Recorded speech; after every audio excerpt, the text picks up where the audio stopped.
আসসালামু আলাইকুম। আসলে গরমের যন্ত্রণায় জীবন যায় যায় করছে, প্রচণ্ড গরম। কিন্তু তারপরেও আমাদের এই সিলেটে তুলনামূলক তো অনেক শান্তি। তারপরেও বেশ গরম, সারা বাংলাদেশের অবস্থা একই। তারপর আল্লাহ শুকরিয়া আমরা অনেকটাই ভালো আছি।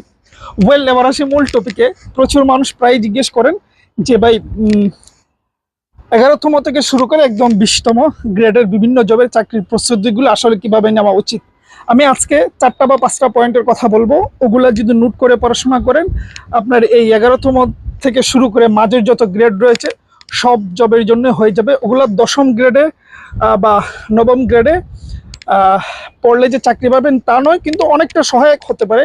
কিন্তু চাকরি পাওয়ার জন্য সর্বোচ্চ প্রস্তুতি হবে না, কিন্তু মাঝের গ্রেডগুলোর জন্য এনাফ আমার দৃষ্টিতে। প্রথমত যে কাজটি করবেন, জব সলিউশন যাদের কাছে যেইটাই রয়েছে, অনেকে জিজ্ঞেস করেন যে ভাই কোন প্রকাশনে কিনবো।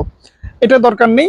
আপনি প্রথমত যে কোনো প্রকাশনীর জব সলিউশন একটা হলেই হলো। এই হলো বিষয়। প্রথমত জব সলিউশন পড়তে থাকবেন, যতগুলো প্রশ্ন পারেন। দ্বিতীয় নাম্বার হচ্ছে বিগত সালের প্রশ্ন সলভ করবেন। এইটাও জব সলিউশন আওতাধীনই বলা যায়, কিন্তু তারপরও প্রাইমারি প্রশ্ন বলেন, নিবন্ধনের প্রশ্ন বলেন, বা অন্যান্য আরও পিএসসির আন্ডারে যে বিভিন্ন 11তম বলেন, 15তম, 16তম গ্রেডের বিভিন্ন জবের যে প্রশ্নগুলো রয়েছে সেগুলো যত বেশি পারেন ঘরে বসে বসে সলভ করবেন। তাহলে কি হলো, জব সলিউশন পাশাপাশি এই প্রশ্ন রিলেটেড।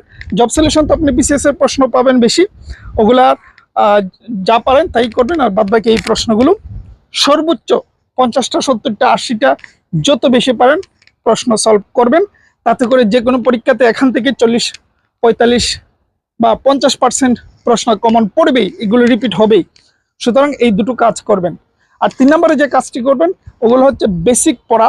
এই যে ম্যাথ, ইংরেজি, সাধারণ জ্ঞান, এগুলো যে বেসিক পড়াশোনা আছে, এই বেসিক পড়াশোনা আপনাকে করতেই হবে। কারণ বেসিক পড়াশোনা না করে শুধুমাত্র এই জব সলিউশন সমাধান করলে কিন্তু হবে না। সুতরাং বেসিক পড়াশোনাটা করবেন। তাহলে গেল 3টা। আর সর্বশেষ 4 নম্বর যেটা করবেন, বাংলার জন্য 9, 10-এর যে ব্যাকরণের বোর্ড বই রয়েছে ওটা থেকে ব্যাকরণের যে বিভিন্ন ট্রাম রয়েছে, বিভিন্ন টপিক রয়েছে ব্যাকরণের, ওগুলো ধরে ধরে পড়বেন। যেমন ধরুন বিপরীতার্থক শব্দ, তারপর সমার্থক শব্দ, তারপরে ধরুন সমাস, তারপরে ধরুন কারক। এই যে বেসিক বিষয়গুলো রয়েছে ওগুলোর জন্য এই 9, 10-এর বইটা। এই 4টা কাজ করবেন আপনার এই মাঝের গ্রেডের জন্য। যে কোনো মন্ত্রণালয়ের হোক, আমি দায়িত্ব নিয়ে বলতে পারি আপনার একটা ভালো প্রস্তুতি ইনশাল্লাহ হয়ে যাবে। এইটুকু বিশ্বাস আপনি রাখতে পারেন, এইভাবে পড়াশোনা করতে পারেন। যাওয়ার আগে একটি বিষয় আপনাদেরকে স্মরণ করিয়ে দিচ্ছি। আমাদের খাদ্যের নতুন যে সংস্করণ বইটি, সেটা আগামী বৃহস্পতিবার থেকে নতুন করে অর্ডার শুরু হবে। আর শনিবার থেকে ভূমি ও জরিপ অধিদপ্তরের জন্য যে বইটি, সেইটাও চলে আসবে ইনশাল্লাহ। চাইলে আপনারা নিতে পারবেন। এই ছিল বিষয়। ভালো থাকবেন, সুস্থ থাকবেন।